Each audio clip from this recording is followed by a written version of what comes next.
I think a good question you can ask yourself going into your hunt this year, and there's some concepts with this that you can apply even to public land, but looking at your private land parcel, do you even have enough room for mature bucks to live on your land? And there's there's quite a few different variables that affect this. The amount of hunting pressure in the area dictates that mature bucks will want to live further away from that pressure, on average. If you have too many deer on the property, those mature bucks will want to live further away from that too. They'll be spaced out a little bit more. There's a lot of variables, actually. We call it digital land management through whitetailstrategy.com. If you just look that up, you can actually sign up for information. We have a lot coming in the near future about that. But bottom line is, you can ask yourself and you can assess yourself, do you have enough room for bucks on your land, and especially older bucks? Always remember that does, young bucks, and bucks bed in a layered system. Here's big food source, does and fawns, young bucks, and then bucks if there's room left over. Now in a big ag area, it's deceiving because deer are sandwiched in and compartmentalized into small patches of cover. So you'll have pretty big deer herds living in a small 20-acre area, 100-acre area, that they would have filled over thousands of acres if they were in a big woods or a wilderness setting. So when you're in those big wilderness setting, those deer live a lot further from their afternoon food source.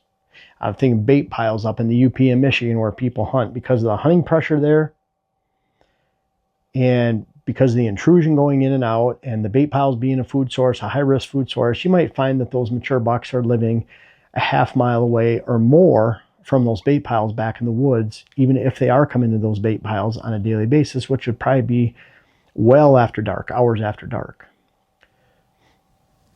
So if you don't have enough room left over, now if you're in a big ag area, maybe they do live 100 yards away from a food source because they don't have any option. Maybe you're in mid-ag, they live 400 yards away, 300 yards away. Maybe in big woods, they live a half mile away.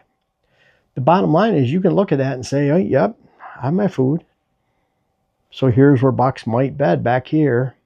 And man, they're not even on my land. And then you look at the neighbor's house, you look at the neighbor's food source, the neighbor's ag field, the neighbor's ATV trail, access road, the neighbor's blind that he rides an ATV to.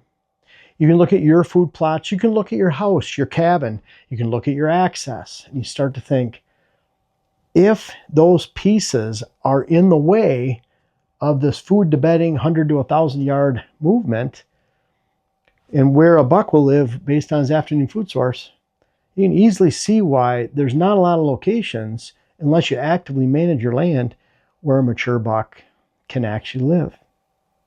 He doesn't need a lot of space. So look at around here. Around here, most mature bucks are going to live within 200-300 yards of their afternoon food source. But let's take a 40-acre parcel around here. You put 5 acres of food in the middle of it. You only have 155 yards before you hit the borders of your land. I call that depth of cover.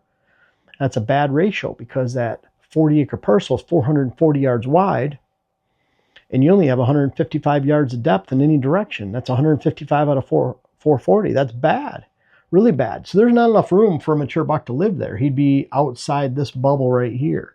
So you can just effectively erase this entire area where a mature buck's going to live because of that big food source. On the flip side, you take a 20-acre parcel, you put that food in the front right here, you have about 300 yards to the back.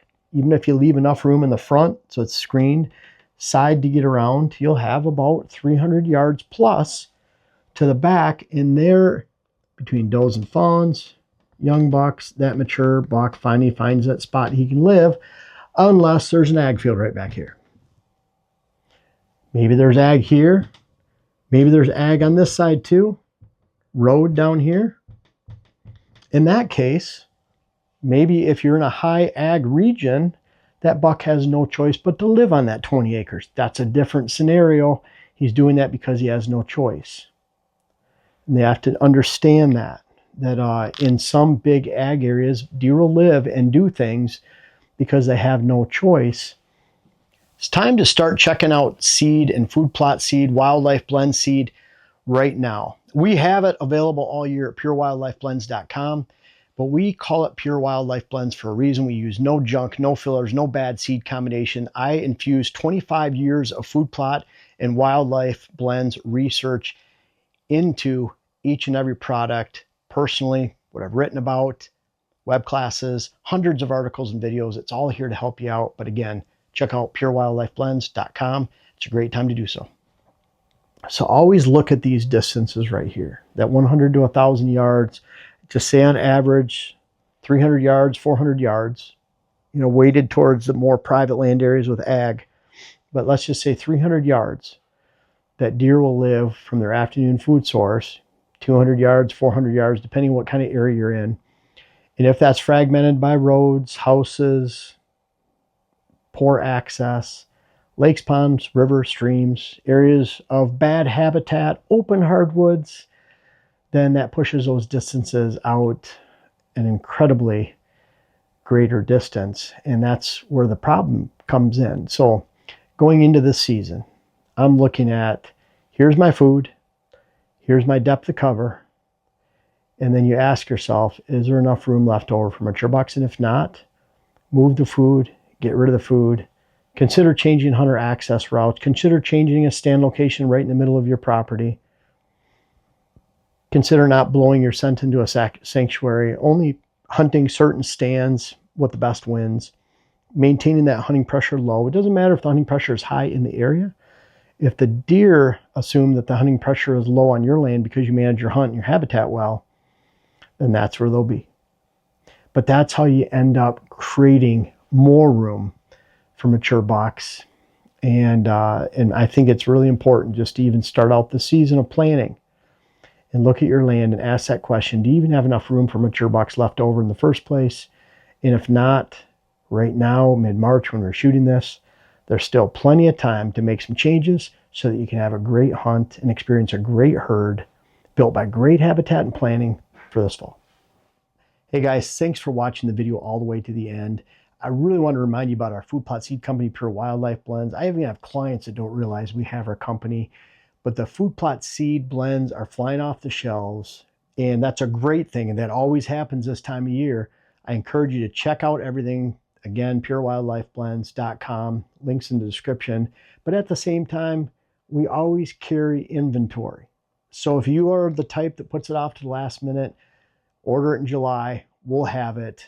But in the meantime, check out purewildlifeblends.com. We have a lot of different seed blends, pollinator blends, wildlife blends, switchgrass, everything that you need to plant great food plots and great wildlife plantings this season.